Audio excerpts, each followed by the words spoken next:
Well, once upon a time, the great American comedian Bob Hope took it upon himself to try and work out what defines a person's political persuasion. And he had some luck. You live here? Yes. Well, maybe you know what a zombie is. When a person dies and is buried, it seems there are certain voodoo priests who have the power to bring him back to life. Horrible. It's worse than horrible because a zombie has no will of his own. You see them sometimes walking around blindly with dead eyes, following orders, not knowing what they do, not caring. You mean like Democrats? Yes, you mean like a Democrat. Spot a zombie and it's probably a Democrat. Inspired by Bob Hope, I have taken it upon myself to pursue his great scientific endeavour and see if there are any other ways of spotting those lefties, those poor individuals who suffer from Trump derangement syndrome, known as TDS.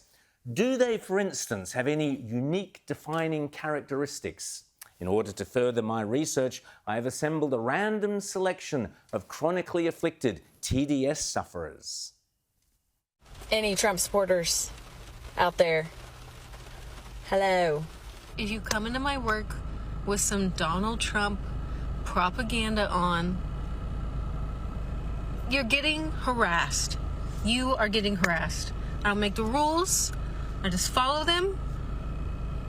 Harassed. Harassed. Harassed.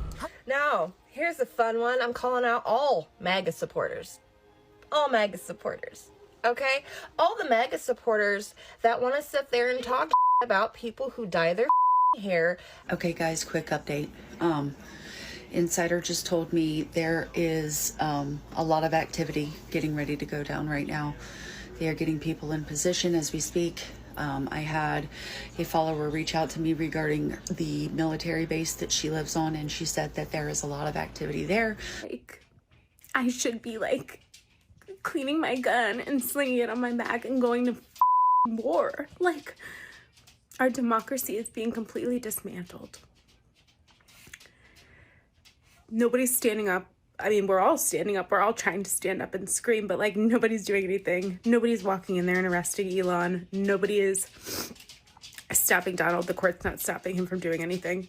If I ever see a MAGA person in a Mexican restaurant, I will literally start a revolution right there. Because you cannot tell me that you voted for people who, whether they are citizens or not, to get deported out of this country to Mexico. And also voted for tariffs against Mexico, where we get a large majority of our produce, especially avocados. You think that's representative of all American people? No. I mean, Trump didn't even win 50% of the vote. There are more people who voted against him than for him for this election. Eureka! Did you spot it? I think I may have found the common denominator. This could make me famous. I'm going to call my discovery Dean's TDS diagnostic theory of nose rings and other facial piercings. Under my hypothesis, I hope to prove that the alloys and metals within cheap facial metal piercings leach into the bloodstream of an otherwise normal, healthy individual and thereby affect the frontal lobes known to harbour common sense and rational conservative thinking, creating incurable TDS. But let's go further. Can TDS be catching? Is it transferable? Let's go back to one of our earlier trial subjects. And I'm reading posts from, like, the National Park Service and the coalition that they have put together of the thousands of Park Service members that are ready to fight for our beautiful national parks. Well, let's go check out just one of those national park defenders then. Here's one I selected at random. Middle finger to my haters, are you jealous? Been knew I was that I didn't need a man to tell me. Now that's very interesting. No nose ring and no facial piercings, yet clearly a case of acute TDS. Is this individual the exception that proves the rule? Or could it be that sexual ambiguity might also be a contributing factor in mild or even extreme TDS? But before I can pursue that line of inquiry, I thought in the interests of empirical scientific observations, I need to first define precisely what we mean by the term woman. So what better place to go to assist my study into women than the Women's March this week on International Women's Day in New York City. It was women teaching me that there is no definition that anyone can find to define what is a woman that excludes me, that does not also exclude millions of cisgender women. Women born without a uterus, women born with chromosomal incongruities, women with hormone imbalances, women with facial hair. According to the Boston Children's Hospital, 1 in every 5,000 women is born without a vagina. Oh dear. I might have opened up a bit of a can of worms there, or a can of something or other, I'm not quite sure what. So I headed off to try my luck in Ireland instead. Surely they can help me. Stand here on International Women's Day. We stand in an island where the most unsafe place for a woman to be is her home. We stand here in an Ireland where we are still sending women abroad for reproductive health care. Not sure about that. Maybe, of course, a Paris fashion parade on International Women's Day. The home of women's fashion, of Christian Dior and Coco Chanel. That's the place to go to truly understand what is a woman.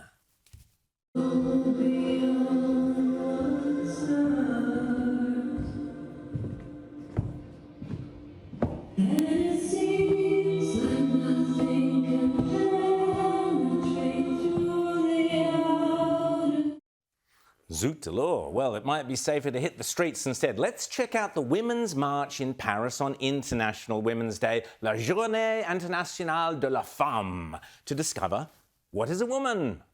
What?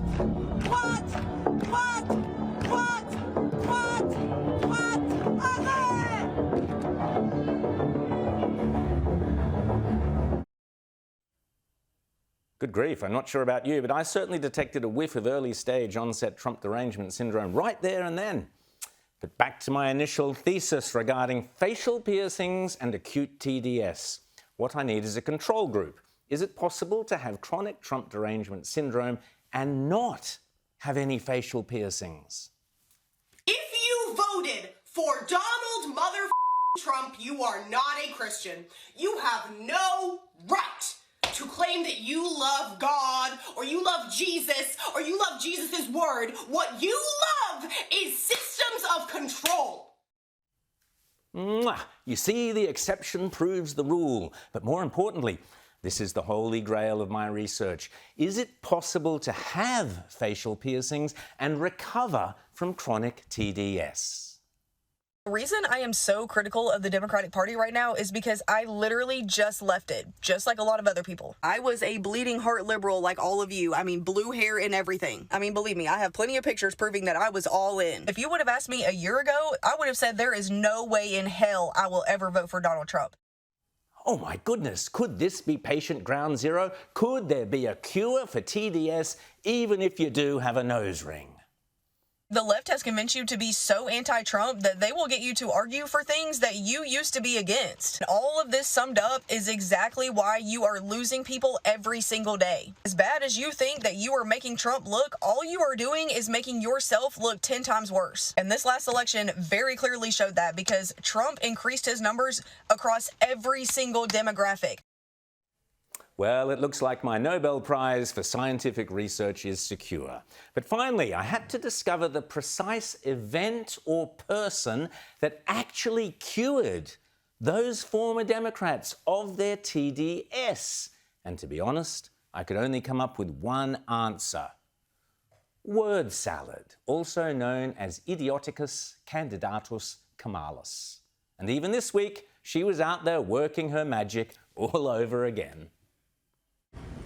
At what point do we also uplift and highlight the consumer's right to also expect, and you can debate with me if it should be a right, I think it should, to expect that the innovation would also be weighted in terms of solving their everyday problems, which are beyond my craving for Doritos.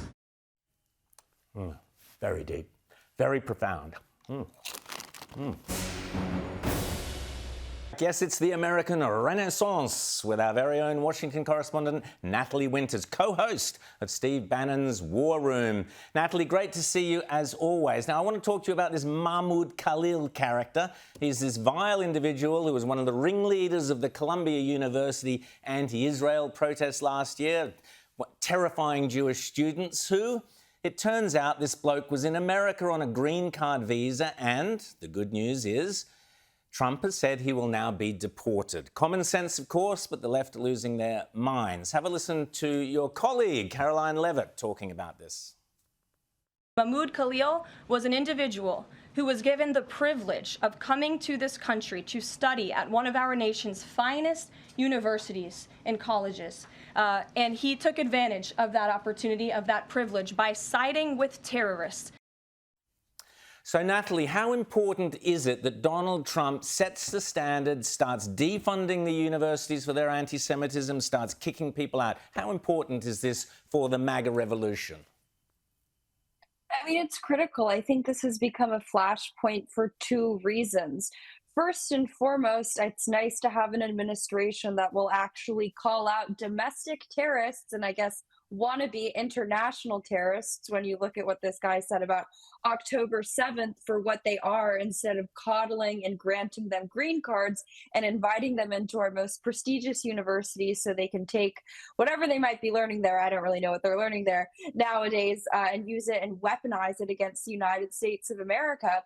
But I also think more broadly, it's the idea that we don't need to be importing massive amounts of people who, to their core, hate the United States, hate their allies. And you know what? When you make it quite clear that you do not like the United States of America, we don't need to continue to allow you to be here, right? We can use the power of the government, the power of ICE. People like Tom Homan can really shepherd resources and rightfully deport people like this character, as you called him. I could think of some other words. But I think the Trump administration is delivering on putting the American people first. I mean, this is a national security threat, full stop. Natalie, been much alarm and gnashing of teeth and wailing over here because of the tariffs on our steel and aluminum. But Trump has a clear agenda here, and what I see is that what we've actually done with our net zero commitments and so on, our subsidies, is far worse than any amount of US tariffs. But what do you see as the Trump agenda with tariffs? Explain to Australians what's going on. Sure. I've had the privilege of working very closely with Peter Navarro. He has appeared on War Room countless times. I know him quite well. He's one of President Trump's top trade and economic advisors. And his whole approach to really all things economic and fiscal policy, he's obviously a staunch advocate of these tariffs, but is about tackling and taking on the Chinese Communist Party, particularly their lust, their quest to replace the United States as the global hegemon, right? They're not content with a bipolar world order. They want a unipolar world order whereby they dominate the United States and by extension, every other country, yours included.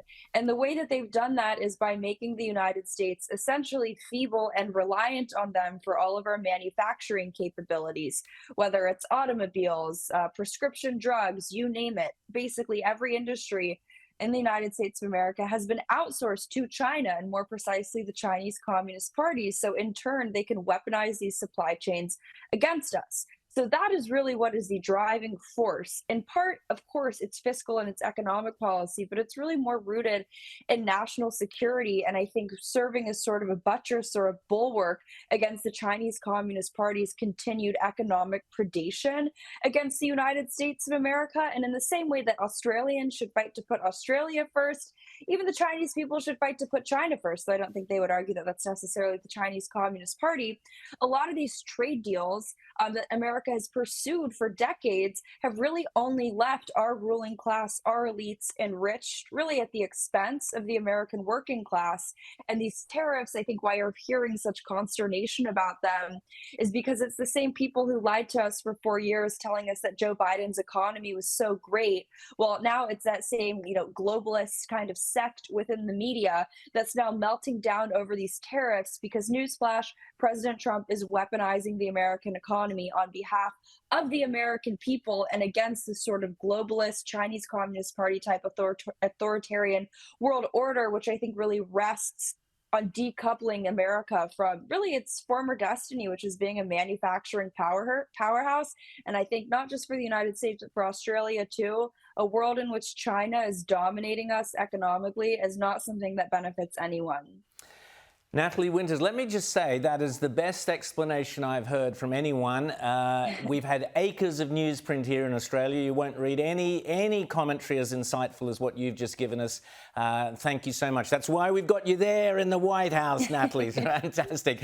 Now let's talk about Ukraine's ceasefire. We talked about it last week. Obviously, it's now moved to the next stage, as you've said and I've said. Clearly, it's a process. It's a game of chess, and there's no point jumping in halfway through the game of chess and saying, oh, you shouldn't be moving here or there, which is what all our commentators do. Let's see how it all plays out and the end point we get to, which we appear to be getting to. What's the feeling in the White House there about the next stage? Putin seems to be moving towards some kind of agreement. What's your thoughts? Yeah, it's quite interesting. The press corps within the White House is always trying to jump the gun and ask President Trump if there's going to be international peacekeeping forces, if Ukraine is going to join NATO, what it looks like with Russia. And of course, there's always the subtle subtext of you're a Russian agent, because I guess they still haven't given that up since 2016. But the White House has still forged ahead. They put people like Stephen Witkoff, people who are not career politicians. Here in America, they love to smear a lot of President Trump's top picks as loyalists, which I don't necessarily think is a bad word if you're loyal to the country you're negotiating on behalf of, but maybe to the Democrats, that's a foreign concept, no pun intended. But these people, I think, have really been able to put forth sort of outside of the box solutions and really just situations in terms of bringing Zelensky, bringing Putin to the table. Obviously, you have a temporary ceasefire. Obviously, Russia has said that they want a more long-lasting peace, but I can tell you, I hear the people in the briefing room talk about it. They are so mad that they have to report that President Trump is inching closer every single day to actually ending a conflict that, believe me, the legacy media has played a significant role in fanning the flames of, in part because I'm sure all their friends and buddies are profiting quite immensely from these continued aid packages. But I think President Trump is very clear. He wants the death. He wants the destruction to stop. But I think he's also very, very clear-eyed about this idea of international peacekeeping forces really just being code for sort of turning what is going on in Ukraine and Russia into another forever war. And that is and always has been anathema, at odds to what the America First and MAGA movement is about. So it's really a balancing act. But I think he's prioritizing not having American troops on the ground and just stopping the killing, which I guess might be a bad idea for the globalists, but it's probably a good idea for humanity writ large. Perfectly put. Natalie Winters, always great to chat to you there at the White House. Keep up the great work, and thanks so much for coming on The World According to Rowan Dean, and we'll see you next week. Thanks, Natalie.